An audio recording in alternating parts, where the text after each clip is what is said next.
Okay, so let's dive in. That sound good? Let's do this. So hi everyone. My name is Matisse Dupont. I'm the director of engagement and advancement for the History Project, and we are here for an author talk with Frankie de la Creta about their book Hail Mary: The Rise of and Fall of the National Women's Football League. And so, just in case anyone is new to the History Project, well, welcome. We are Boston's queer community archive. Archives is a plural, dedicated to the documenting, preserving, and sharing of Boston's queer history. If you're interested in LGBTQ plus history at all, please be sure to follow us on social media. You can learn about all of our upcoming events. And I'm going to put that in the chat, a link to our Instagram. If you're on Instagram, you can follow us. We also have a newsletter. Um, yeah. We have a newsletter that you can subscribe to. And yeah, we've got socials. I want to plug one event before we get started again. And just because it's a big one, we are the History Project is turning 45 this year. We were founded in 1980, and we've been around since then, documenting, preserving, and sharing Boston's queer history since the 80s. And so we're celebrating on February 27th at 6 p.m. We're having a little celebration fundraiser to celebrate our 45th anniversary. It's going to be really, really fun. It'll be at Democracy Brewing, which is right downtown by the Park Street station, so you can kind of hop on the T and get there. It's gonna be really fun. It's all of your tickets include a drink ticket, which is really fun. They've got really great beers. It's a brewery, but they also have amazing mocktails. I went there the other day and they have this amazing blueberry mocktail. It's so good. And like seltzer, all sorts of really great things to drink. And we'll also have lots of appetizers and snacks. We'll have a drag show featuring two artists, Stabitha Christie and Andy Van Dyke, who are two local performers, some stars on the rise, who have graciously agreed to join us for the evening to do a little bit of like 1980s drag fun times. And of course, we'll have cake. I ordered us a beautiful red velvet cake because the History Project's signature color is red, you know. So if you love queer history, if you want to celebrate our 45th birthday with us, if you like drag, if you like 1980s stuff, just come to our party, click the link there. You can buy a ticket or just donate to the History Project there. And speaking of that, the History Project is both grant funded, but we're also supported by the community. So as a community archives, any donation to this project directly supports our mission to document, preserve, and share Boston's LGBTQ plus history. So any gifts are wonderful, and you can do that right actually at our birthday party. We're doing sort of a fundraiser there. You can buy a ticket, or if you want to, you can just donate. You don't need to buy a ticket, but we're collecting sort of all our donations there, and we're trying to raise $4,500 for our 45th birthday, 45. The tickets are $45. The theme, if you can tell, is 45. So anyways, that's all of my plugging. Thank you for your patience in listening to that. I really appreciate it. Now we're on to the actual star of the show. It is my pleasure to introduce to you our featured author, Frankie de la Creta, who is an award-winning journalist whose work sits at the intersection of sports, gender, and culture. They are the co-author of Hail Mary: The Rise and Fall of the National Women's Football League, and their writing has been featured in the New York Times, Sports Illustrated, The Atlantic, and more. They live in Dorchester with their partner, kids, and a mini dachshund named Lou Sullivan, who we might get to meet tonight. I don't know if that's on the table, Frankie. And a little bit about the book. Hail Mary chronicles the highs and lows of the National Women's Football League, which took root in 19 cities across the U.S. over the course of 2 decades. Drawing on new interviews with former players from the Detroit Demons, the Toledo Troopers, the LA Dandelions, and more, Hail Mary brings us to the stadiums where they broke records, the small-town lesbian bars where they were recruited, and the back rooms where the leagues was formed, championed, and eventually shuttered. In an era of vibrant second-wave feminism, queer liberation, and Title IX activism, the athletes of the National Women's Football League were boisterous pioneers on and off the field, and you'll be rooting for them from start to finish. And I'm just going to pop links here for you to buy that book. If after this talk, during this talk, if you're like moved to get a copy for yourself, please do so and follow these links. So without further ado, I would love to bring enough of me yapping on. Frankie, please come on up.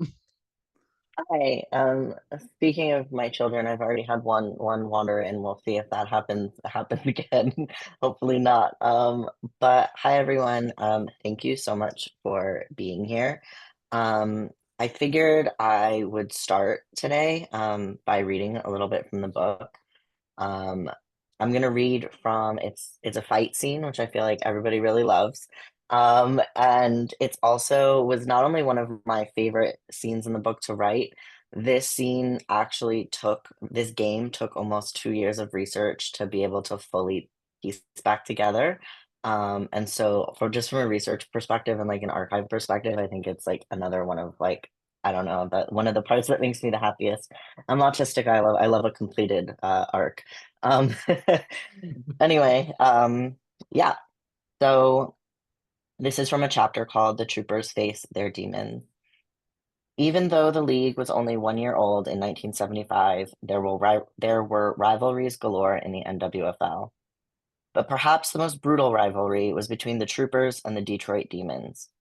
One paper described the teams as football's answer to the Hatfields and McCoys, calling their matchups something between a grudge battle and a holy war. The teams knew each other well. Due to relative proximity, they played each other often. They'd had for animosity to build into full-blown hatred.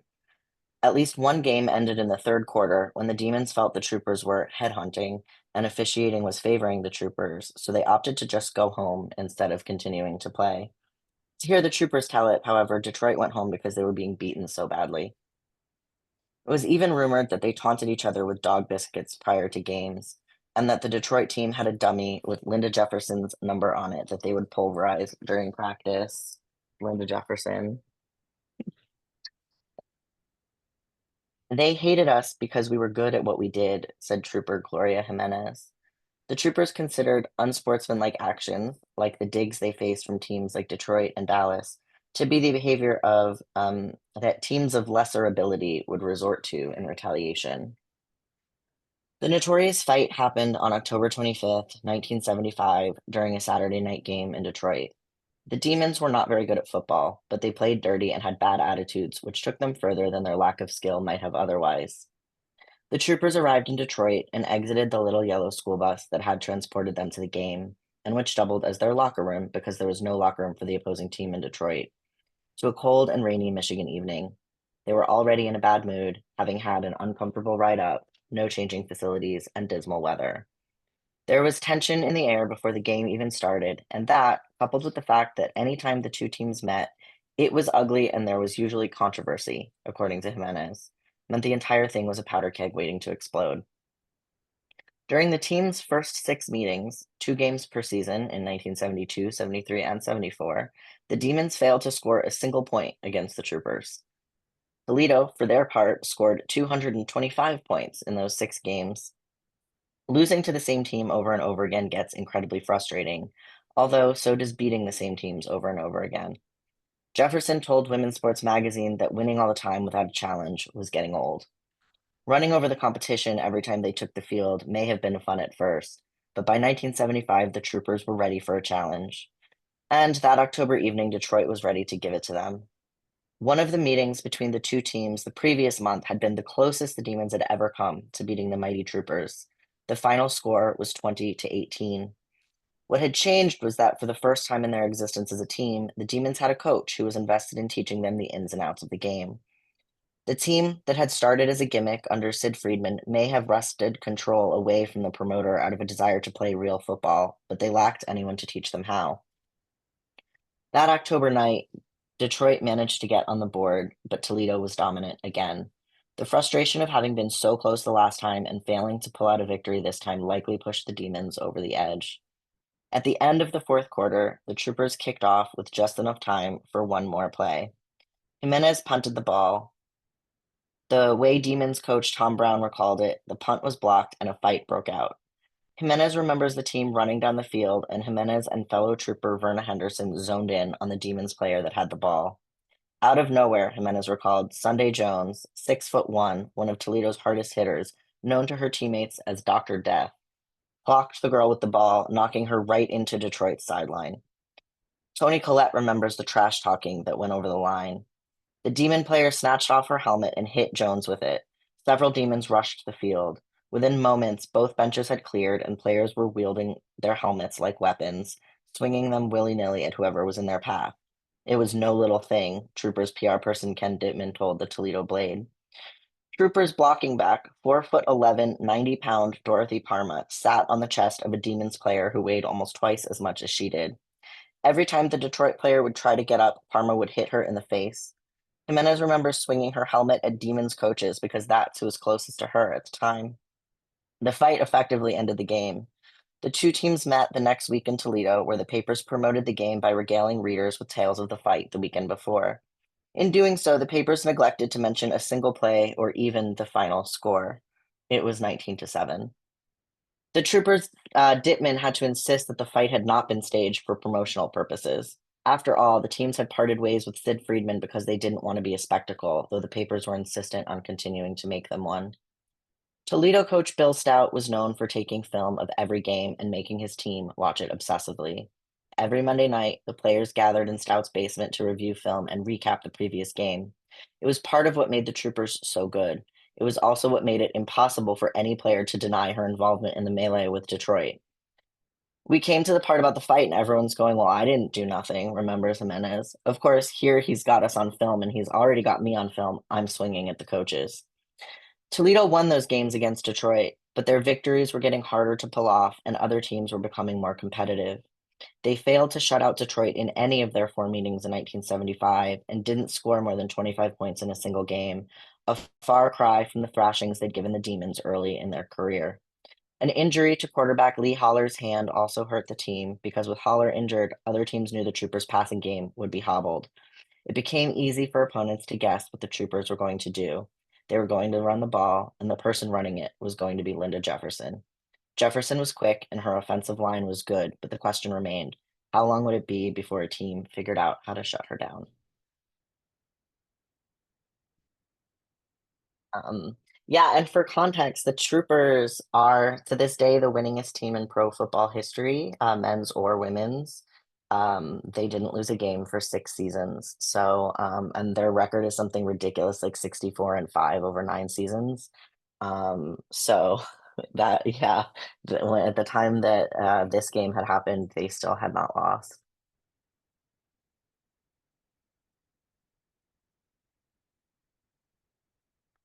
That is a wild story here. I'm gonna come on up and Yeah. that, oh my gosh, listening to that, I am just like, that is absolutely bananas the way that fight went down. I'm just like, dang, that is I mean, it's a really good story. I mean, honestly, what took 2 years to figure out was the score of the game because it Mm, wasn't in any newspapers and because, we can talk more about this, but the league was very grassroots and decentralized. And so you have some teams that kept immaculate records and others that really didn't keep any. And so there's discrepancies between certain people's records. And so you're piecing together what one person has, what a newspaper says, and like basically trying to narrow down which game could possibly be which score. yeah. And it took a really long time to be able to do that. You said that it took years to piece together this particular like description of this fight. Can you tell us more about the process of this in particular? I mean, I want to hear all about the process of writing this book in general, but Yeah. this, I mean, just even this, like, how did you get the details of this fight? It's so, I feel like I watched a movie in my head right now.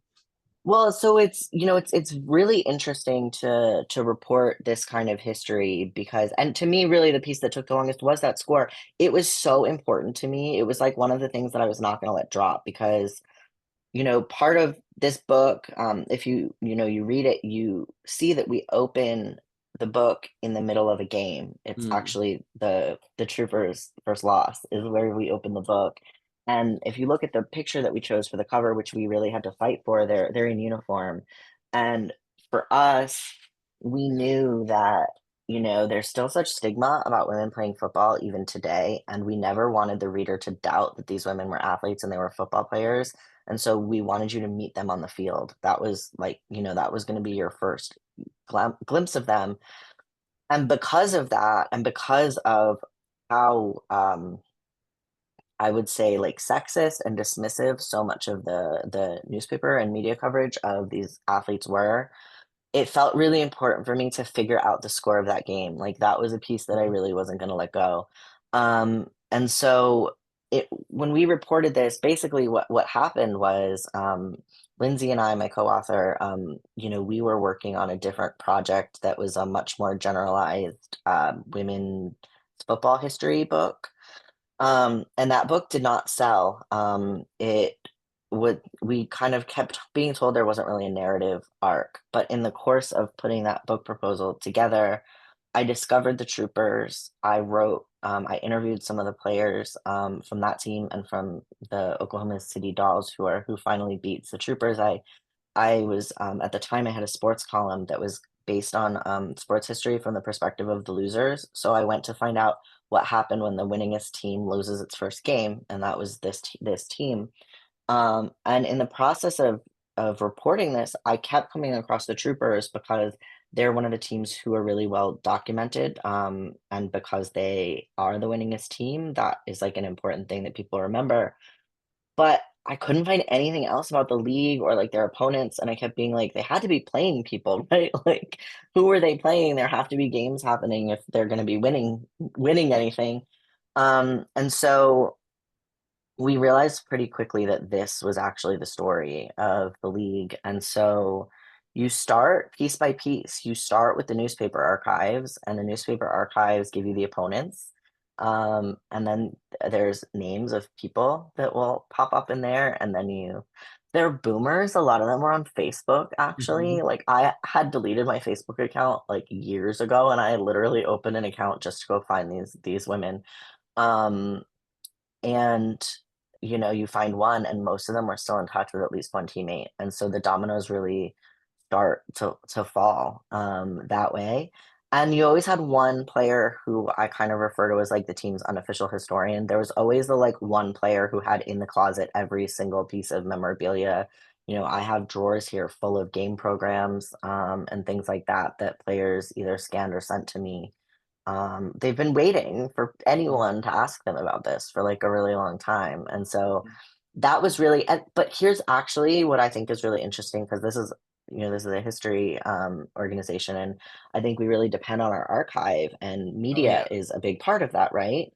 And what we found was there was a lot of times when the archive wasn't reliable, like, the archival materials we had either, like, player names and, like, things were wrong, but for the most part, it was being covered as kind of like a gimmick and a spectacle, this league, Mhm. but the other piece is you're sending out usually male sports writers to cover the league, and so they can do the gamer, right? The who scored what and, like, the kind of play-by-play on the field, but when it came to everything around that, it's filtered through the lens of the person who's doing the reporting. So the questions they're being asked are Mhm. very sexist. Mhm. They're leading, it's a lot of like, what does your husband think about, you Mhm. playing? Um, Of course. right. So there's a lot like, how do you protect your breasts? These kinds of things. Um, and we also had players that would be like, by the way, I never said a bunch of stuff that's attributed to me in the newspaper, but we were so desperate for press that we really weren't in a place to complain. And so Mhm. then you kind of have to take a step back and be like, how much of this archive is actually reliable? Which parts of that archive are reliable? And how can we properly contextualize the parts that we're not quite sure about? Um, but I think it was really interesting for me to hear that from people because it's a good reminder that a lot of our history is filtered through the people who are telling it. Yeah, that's so true. I want to get back to the process of like going through the archives and finding people to write this book, but let's actually take one step back. Yeah, Tell us, what is the National Women's Football League? When was it? How did it start? Like, just for those of us who haven't read the book, what yeah. is this organization? Give us the rundown. So the National Women's Football League is the first and so far only professional women's football league in U.S. history. It officially ran from 1974 to 1988. I would consider though its like heyday to be like 1974 through like 1979. That's when it really like it expanded rapidly and was quite active. And then The last, almost decade of the league is really just kind of a few teams white knuckling through. Um, it started really as a gimmick. There's this promoter named Sid Friedman, who you might have heard his name in the piece I read. He imagined them as kind of like the Harlem Globetrotters, but for football. He thought they would be like a barnstorming league who traveled the country playing men. And so he placed an ad for tryouts and was really surprised that the women who showed up to the "Can you play football" ad really wanted to play football. And so he, had envisioned this very much as like tearaway skirts. At one point, he sent like Hustler magazine to photograph a practice, and the women kicked the photographer out after he tried to get like under the center to take pictures. Um, and so he started this league as a gimmick, but and this would have been in the early 70s, around 71, 72. Mhm. Just a couple years in, though, the women were like not having it, and they really wanted um, to take this seriously, and so they kind of got together and formed the NWFL in 1974, based on teams that already existed and a couple new ones. Mhm. And so that is, the roots of it. I think, it kind of reminds me of if anyone watched the Netflix series Glow about the 80s wrestling league, very much like the men thought it was a joke and the women made it real, like very much those vibes here. Um, the thing about the league is that they didn't have real funding, and there was a really like wide variety of how much investment they really like got from their community. You had some teams like the Dallas team that literally shared a stadium with the Cowboys, Mhm. and they did like pep rallies with the Cowboys. And then you had other teams, in whether Oklahoma or Tulsa, who are literally playing in like cornfields, Mhm. or high school football stadiums. Um, but the thing about it was that you had a couple things that kind of like worked against the league. One is that because Title IX is 1972, and so none of these women were young enough to have benefited from Title IX because that's, it's about school sports. So Yes. they were adults at this point, and so there was no like youth pipeline. A lot of them were athletes growing up. A lot of them had played pickup football, with their brothers or the neighbors, but none of them had ever played organized football because there was nowhere to do that. And so they're really learning the game as adults and then Mhm. going out and trying to like have a pro league. Yeah. And it was very grassroots, it was very like selling raffle tickets and really like funding themselves. And the teams were mostly owned by men, who thought that they were going to make a quick buck by starting a women's football team. And so I think, the women were really, really dedicated. They were supposed to get $25 a game. Mhm. Most of them never saw any money. Teams ran out of money pretty quickly, and they like showed up and really made this happen for very little. Mhm. It makes you think like who were these women? I know you were in touch with them. Tell us about some of the characters who were in the league. I know you've mentioned the sort of this sort of star of the Toledo Torpedoes, right? That what or Yeah. So Linda Jefferson, I have this. This is anyone who doesn't know, again, history nerds. Women's Sports Magazine was Billie Jean King's sports magazine from the 70s. Linda Jefferson was women's sport like athlete of the year. She like beat out tennis player Chris Everett to win that, and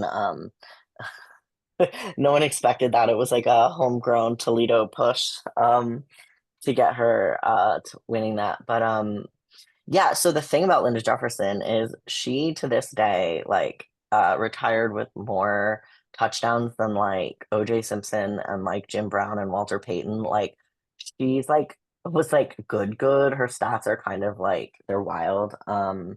So she was very much the star of the league. And she, was from from Toledo. Um, she was, so what I will say about this league, the players were very, very diverse in terms of race and ethnicity and in terms of like careers and where they came from. The thread I would say that holds them together, their commonality tended to be that a lot of them were from working class backgrounds, and, a lot of them, when you talk to them about it and about whether the diversity on the team, because you also had a lot of queer players and then some straight players. So a lot of the straight players had never met a gay person before joining the football team. And when you ask them about whether that impacted relationships or anything, honestly, none of them ever said that it did. And I think what the women had in common was they were all doing this thing at a time that like women weren't supposed to do. And I think they very much saw themselves as like up against the world together. Yeah. And it was like a very bonding experience. I will say one of the interesting things when I track people down is the players that were still in touch with each other tended to split on racial lines. So a lot of the black players were still in touch with the other black players on the team, and a lot of the white players, and then of course a lot of the queer players are still in touch with the other queer players. So that was, I think, interesting for me to see how that broke out as they got older. But I mean, you had everyone from stay-at-home moms and hairdressers to people who were like the only woman working on the like cable telephone like poles, mechanics. And then you have people. One of my favorite stories is the quarterback for the Oklahoma City Dolls. Her name is Jan Hines. When she retired, she was like vice president of some major company locally, and she got her very first promotion because they knew she played quarterback and they assumed she was a good leader as a result of that. And so it like, helped her in her career as well. Love that. Yeah, and so a lot of the players found out, there was like ads in the newspaper is mostly like how they found out about this league. My favorite team, which maybe we will talk more about at some point, is the Dallas team I loved. My favorite character that I really like, really just kind of wanted to be her friend. Her name was DA Starkey. She's a mechanic. My found this archival like from the local queer paper. There was like a feature of her in the early '90s of like the hot butch heartthrob, and she's like standing against these cars. It's incredible. But Starkey is quite a character, and she was one of my first interviews for the book. And she, 2 minutes into the call, stopped me to make sure. She's like, we're all gay, right? And I was like, had a feeling. I was hoping you'd talk to me about that. But the Dallas Bluebonnets, was one of the like treats of writing this book is the Bluebonnets really formed in their local lesbian bar. The ad in the paper, once somebody brought in one night and they all decided to go out for tryouts together. Um, and in the '70s, there was like five lesbian bars in Dallas. There was like a Wow. very active lesbian bar scene, and they really played a huge role. I got to really find out kind of the history of lesbian bars in Dallas, Texas in the '70s, which was not a rabbit hole I expected to go down when I was writing this story. But yeah, they all were like drinking in the bar, and someone was like, "Look, a football team," and they like, they went out together. I love that. That's a great story. Yeah, it is. This team also had. I think I told you this when we first started. My other favorite. I can't remember her name right now, but she really wanted a butch girlfriend, so she showed up to football tryouts so that she could find a butch girlfriend. And she made the team because really there was not a lot of competition, but she didn't want to get dirt under her fingernails, so she would wear elbow length evening gloves when she went down on point. And I just think that's it's such a commitment to finding your hot butch girlfriend, and I really respect it. Femme lesbians have a really important place in my heart. You know what I mean? Like evening gloves to play football because Iconic. it's iconic. I think that one of the things that we were talking about as we were preparing for this was the fact that because I mean, this is the '70s. It's like, obviously the heyday of second wave feminism, which has a lot of different thoughts about like what women should or shouldn't be doing and like how gender should progress, that often was actually in conflict with like working class lesbian affairs, right? So talk to me a little bit more about the zeitgeist of the time and how it impacted these queer women who were playing the sport, who were mechanics or telephone operators or, you know, opera glove Yeah. wearing femmes by day, you know, like tell us about that dynamic. Well, it was interesting because again, when we started researching the book, the troopers were the most documented team, and everything that we found about them was about the women playing football before Title IX, and then like kind of placed them as members of the like women's liberation movement. Mm-hmm. And so as we were talking to players, you know, we really wanted to understand how they related to the world around them at the time that they're playing. And 90% of the women that we talked to did not identify as feminists then. They do not identify as feminists now. Um, and that was important to me to accurately represent kind of how they interacted with and were situated, you know, in the world.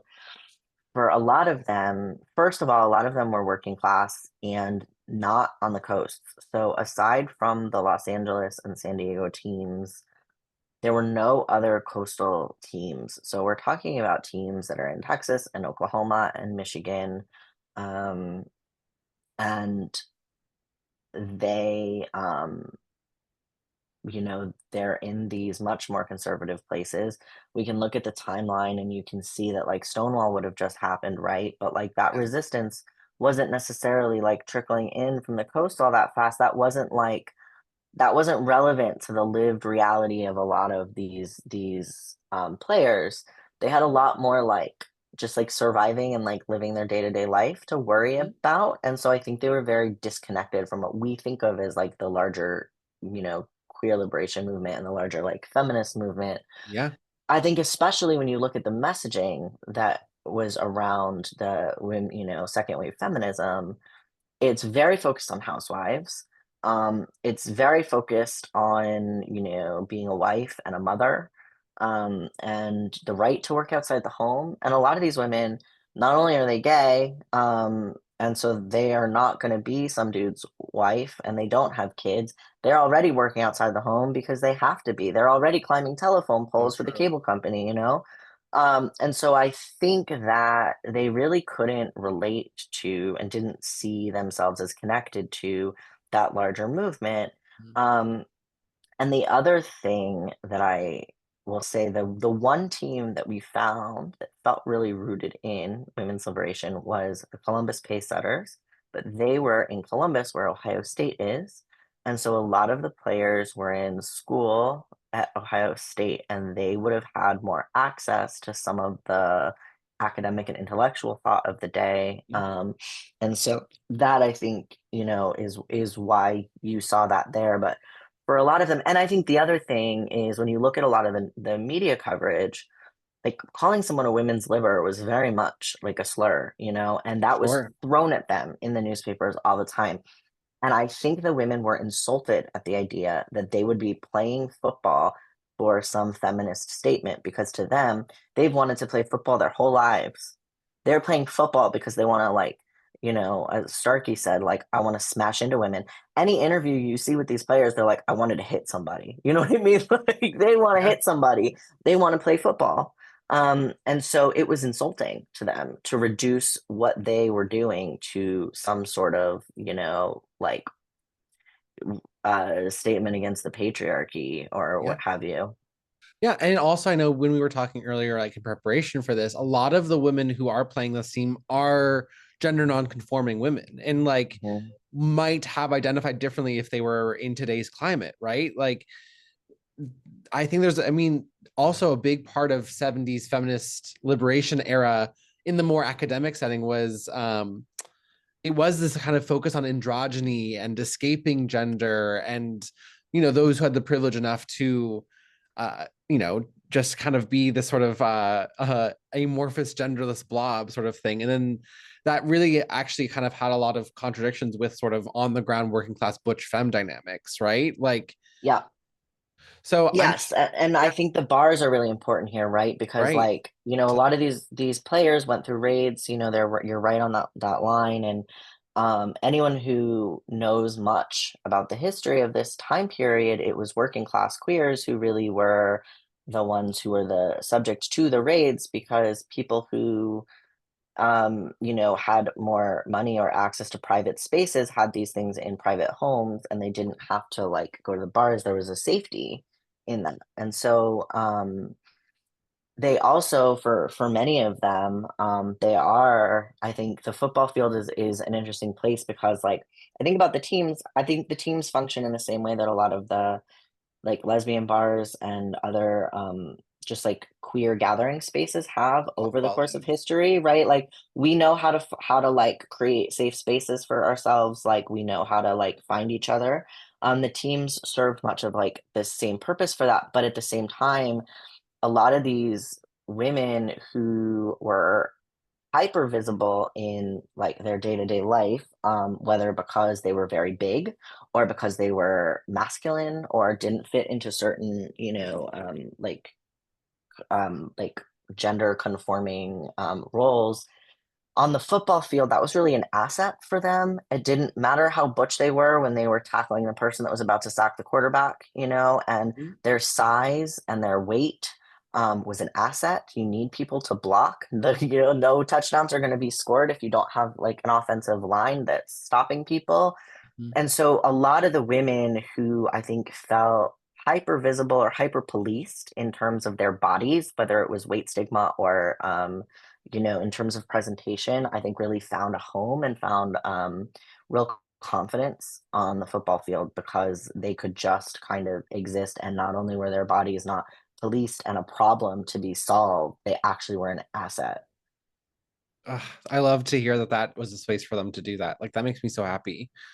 Um, it's so good. Yeah, it's so interesting to think about, like, my work generally. I talk about fat phobia and sports and things like that. And researching and really reporting this book was one of the first places that I really began to think about what like sports, not just as like a neutral space, body neutral space would be, but like an actively fat positive space could be. Yeah. Because some of these players, like, you have women who are like, for the first time, I didn't lie about my weight on my, like, when you had weight on like your driver's license, Right. or they would be like, um after just 6 weeks of practice, I'm a 6'1" woman who tried to make myself smaller to walk down the street, and I didn't feel like I had to do that anymore. I like came into my body and I felt really powerful in it, and like empowered in it, and comfortable in it. And so I think the ways that the sport was like revolutionary on a personal level for these players, and it didn't require them, like, you hear a lot of like, I started working out and I felt really good, and like that's great to discover your power that way, but often that also involves like an aesthetic change to your Yeah. body in certain ways, right? This didn't require that of them. They were able to leverage like their bodies as they were, and that was enough. And Yeah. yeah, I really loved hearing that from the It's players. it's fascinating because it's all of that is happening within the context of also like these men own the teams and are naming them like the blue bonnets and hoping to like sell this like feminine women are playing sports thing. You know what I mean? Like that is happening at the Yes. same time. That's just the contradictions are wild there. It wild. My favorite team, the Columbus team that I was just telling you about, they they actually formed a corporation and purchased themselves from their male owners because they Good were for sick them. of. It didn't make it into the book because we didn't find all the founding documents. We have like a little paragraph about it, but we didn't track the player down until fact check. And so like the book was finished, but I can look for it and I can put it in the chat. We were able to publish it in Sports Illustrated the week the book ran. And so for we were still able to tell that story, which is one of my absolute favorites in the book. But it's true, you have these men who own these teams, and the thing about this league and kind of all women's leagues over time is like, men, if it's men's sports, These rich men will come in and throw money at these teams, no matter how bad the team is, no matter how much money they're losing. They continue to invest in these teams even when there's no return on that investment. And in general, it takes at least usually around a decade for a sports league to be profitable in any way. And yet, with women's leagues on teams, you see they come in, they start this team, and if there's not a return on their investment in a year or two, they stop putting money in, they throw in the towel, and like that's it. And so, yes, these players really were at the mercy of these men who thought they were going to make a quick buck, Yeah. and then pull the rug out from under them when they didn't see it as a lottery ticket anymore. Yeah. What a confusing time must have been to have like so much feeling so good about yourself and feeling useful, and while also just what a complex psychological experience that must have been. Okay, just looking at the time, I know you had one more reading to share about how gay everything was, and then us being a gay organization about gay history. I would love to hear that, and then we'll open up for Q&A. How does that sound to everyone? We'll do a little reading, and then everyone will get ready for your questions. I already know there's one question in the chat that was asked earlier that we can have, but I would love everyone can think of your questions while we're listening to another little excerpt from the book. Yeah. Okay. The Dallas Bluebonnets began when one night a group of women were doing what they did most nights, hanging out in one of their favorite lesbian bars in Dallas, Texas. At the time, there were several women's bars that dotted the blocks comprising Oak Lawn, known as Dallas's Gayborhood. It was 1972, and the blocks that would eventually gentrify and be considered a trendy place to live were still gritty and seedy. The bar where the Bluebonnets were born was without pretenses. The bulk of the joint was taken up by the bar itself, the rest by a small dance floor and some pool tables. Groups of women chatted, pairs of women flirted, and everyone had one eye on the door. Should the police show up and raid the place, the women would be ready to keep their hands and eyes to themselves at a moment's notice. Among the fold was D.A. Starkey, a hard-drinking, loud-talking butch woman, a self-described dyke, who was always looking for some kind of fun or trouble. That night, one of Starkey's friends brought in something she'd found in the Dallas Times-Herald, an ad that caught her eye. It was 2 lines in the personal section looking for women to try out for a professional football team. Starkey wasn't the kind of person who read the paper, so this was the first she'd heard about any football team. And it didn't matter to Starkey that she'd never played football before. She had plenty of softball experience, so she knew she could catch the ball, and she was excited at the prospect of getting to smash into people. There was one thing Starkey liked, it was being aggressive and shoving people around. There was another, it was playing sports. Football would be the perfect melding of those interests. That night, the lot of them decided they would go try out. The women who played in the NWFL bucked convention in ways that went beyond simply taking the football field. While it is not true for all of them, of course, many of the women who played in the league were gay. It's a common assumption that women who play sports are lesbians, and this assumption is often meant as an insult, so as to demean these athletes for breaking out of the conventional roles and expectations of women. Yet, while this isn't always the case, it's true that many queer women do play sports. And historically, as Susan K. Kahn writes in her 1994 book, Coming On Strong, sports teams have often been places where lesbian women could find community and acceptance in an otherwise hostile world. The other place that many gay women found community was in women's bars. If not for our bars, our history would have been decidedly different, Dallas gay historian Phil Johnson told Triangle magazine in 1997. The bars are our roots, our foundation. It was from them that everything else sprang. Johnson pointed out that gay bars existed before any other queer organizations like churches, choruses, sports teams, or publications. For many of the Bluebonnets, the worlds of bars and athletics fit together seamlessly.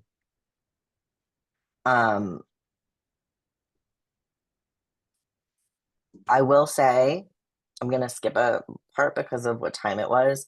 The other fun fact about this is the quarterback of the Dallas Bluebonnets actually went on to open a lesbian bar in Dallas after the team folded. And so these bars are like very much part of the league. But I'm going to read this this other like this last part. Let's see. The bars were such big supporters of the league, and the players such an integral part of Dallas's lesbian community that local women's bars bought ad space in their game day programs. In a 1977 Dallas Fort Worth Shamrocks program, the Maidenhead, a women's cocktail lounge, advertised its stakeout nights on Wednesdays and Sundays at 8 p.m. Another bar called Sassy's, also known as Two Sassy's, advertised itself in the program as celebrating a new era for women. And there was an ad for Jugs, one of my favorite names ever, which opened in 1975 and was owned by Joe Elliott, a legend in the Dallas lesbian scene and a transmasc person as well. When Jugs closed its doors in the 1990s, it was the longest running women's bar in Dallas. The Bluebonnets were not unique in having a large number of gay women on their roster. Sometimes when teams traveled to games, the home team would bring the visitors out to their favorite local gay spot. Oklahoma City Dolls kicker Mary Blue Jacket estimates that her team was about 50% gay women, and after the games, the lesbian women would go out to the bars while the straight women went home or elsewhere. On the road, however, the women would party together in their motel rooms. Romances, hookups, and interpersonal drama sometimes made their way into the locker room as a result. On the Bluebonnets, Starkey and Coco Manson dated for a few years and in true lesbian fashion remain friends to this day. Starkey says that when the two would have a fight, sometimes they put their pads and helmets on and went into the yard to get their aggression out. We would go after each other, Starkey said, and then say, okay, that's over now. I basically spent a whole bunch of time getting to find out like 50-year-old like lesbian tea. It was amazing. It's like, the L word chart. I was like mapping the drama from the hookups. I love that. Yeah, I mean, it's always fun to kind of follow. We have our first question. Are you ready? Yeah. How did you start your interest in women's football? Great question. I am not really a football person. I actually personally have a lot of like ethical issues with the game and really don't think it should exist in its current form because of the brain injury stuff. But I grew up, I was a cheerleader, and something we talk about a lot in this book when we talk about why the women would have wanted to play as badly as they did is how much football is really America's pastime. I think we call it baseball, but I'd say it's football, and how much of American culture is centered on game day culture. And the only access that women often have to game day culture is, some of these women joined the band because it was the closest they could get to the football field. And like they were fans, they planned their Saturday chores around the NCAA game of the week.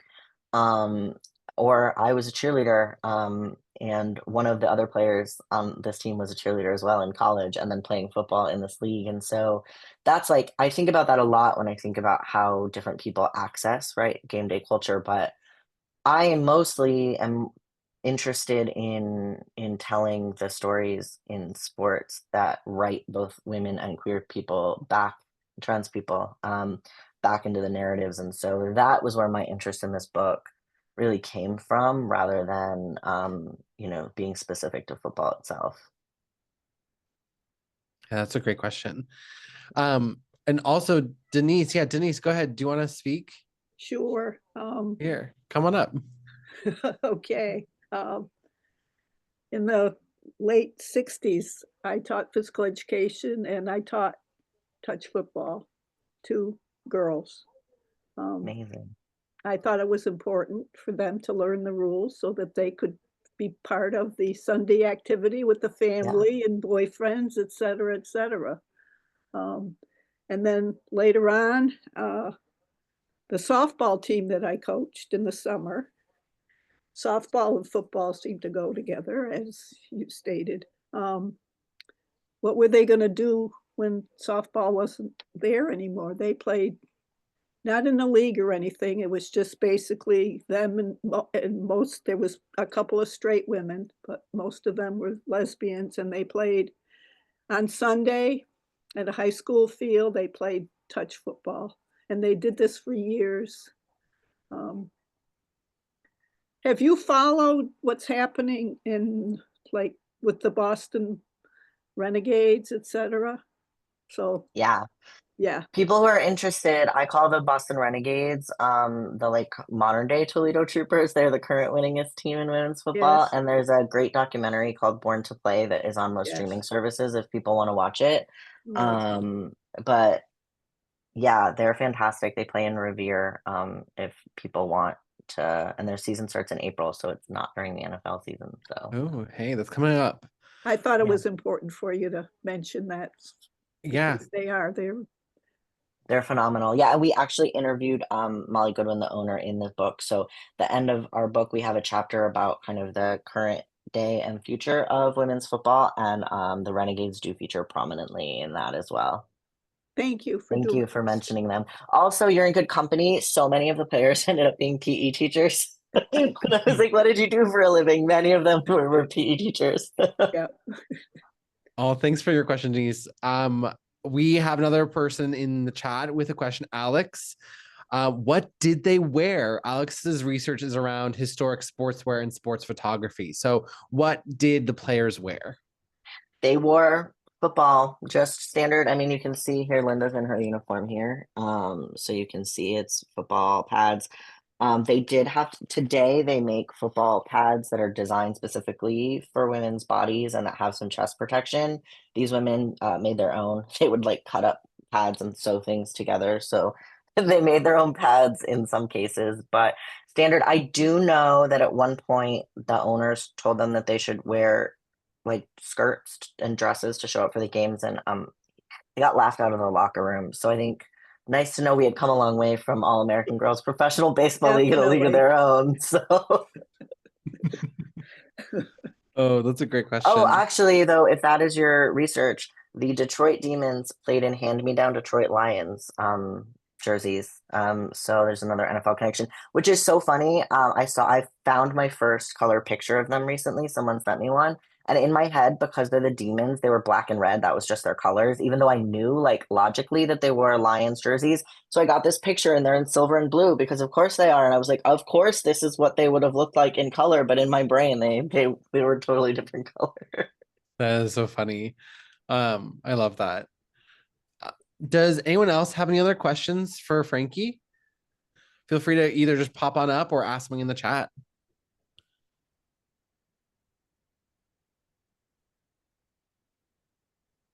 I have one more question for you, just to, as you know, so you're based in Boston and these teams are all over the country and not in Boston. We have a really great Boston team now, as you're saying.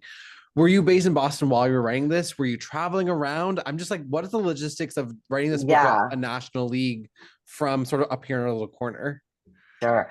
Also, I just put the Sports Illustrated story about the pace setters in there for anyone who wants Thank to read you. that because it's not in the book.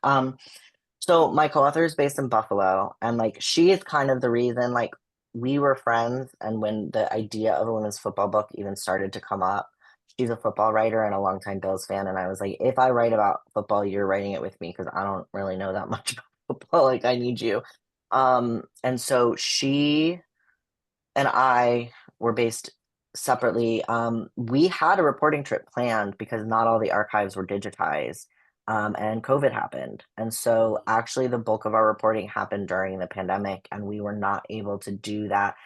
It still is, from someone who really wishes. I mean, you got to call it at some point. I couldn't write a 500-page book, so part of me is glad we didn't get more because it would have been hard to narrow down. But no, we were not able to travel. We have met. I actually one right before lockdown. I was interviewed for. There's a documentary. It's streaming as of this week on Amazon Prime. It's called The Hurricanes, and it's about the Houston Hurricanes. I'm in that documentary, and I went down to Houston to film that, and there was a reunion for the players who saw each other for the first time in 40 years. And I was there for that, and that was incredible. It's in the documentary as well. I'll write it because they spell their name as you think they would, which is Hurricanes. That's the name of the documentary. It's fantastic. And so I highly recommend it's streaming as of this week. You can watch it. That's amazing. And for YouTube later, her as an HER, like her, the pronoun. That's so good. Okay, we have one more question that I think is a great one to end on. Great. Megan asks, do you think there's a possibility to revive the NWFL in some shape or form? It's a good question. There's a few kind of semi-pro leagues. The Women's Football Alliance that the Renegades play in is one, and then there's the Women's National Football Conference. I think it's WFNC. I think those are the two like major ones. There's a few other. The challenge is what we've seen like in women's hockey. We finally have a pro league that is centralized.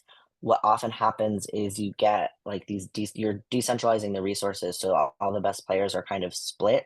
In order for that to happen, you'd really have to have them kind of come together and launch as one league, and there's a lot of resistance to doing that. They also don't want the NFL's help because they don't want men coming in and telling them how to run a women's league. You can see if anyone follows women's soccer, they did that there, and there's massive workplace harassment and abuse issues that really like are not being rooted out. And so I know they really want to have their own league. I think they have the two biggest hurdles aside from actually being able to centralize and get together and do one thing. I think for them, the two biggest hurdles are that there's all this conversation about whether football is ethical at all, and then there's this line between the like paternalistic desire to protect women from themselves, right, which has prevented women from playing sports for so long, and the very real issues and dangers of playing the sport. And so I think that's one hurdle for them to overcome. And I think the other is that football seems to kind of be the last frontier in terms of what we think of as like an acceptable sport for women to play. There's something I think about the violence and of the sport and the like masculine associations with the sport that it really is hard for people to kind of wrap their brains around women as football players. And so I think that that is another issue that they've had in terms of like really catching on in a real mainstream way. Mhm. Well, in the meantime, we have to be very thankful we have such a great team here in Boston. And yeah, those are definitely some big hurdles to overcome before we have another league like this. Frankie, thank you so much for joining us here and Thank telling us about your you. book. I'm also putting that is my newsletter. I have a newsletter where I write about queer sports and pop culture. If people want to either follow my work or, read more about that, that is the best place to find me. And so, yeah, you can subscribe. A lot of content is free. Please, everyone go subscribe. And I'm also putting in the chat one more time our birthday party. Come party with us. Celebrate your 45th birthday. This was amazing. Thank you so much, Frankie. This is really awesome. And thank you for having me, and thank you everyone for being here. Yeah, have a great night, everyone. Bye.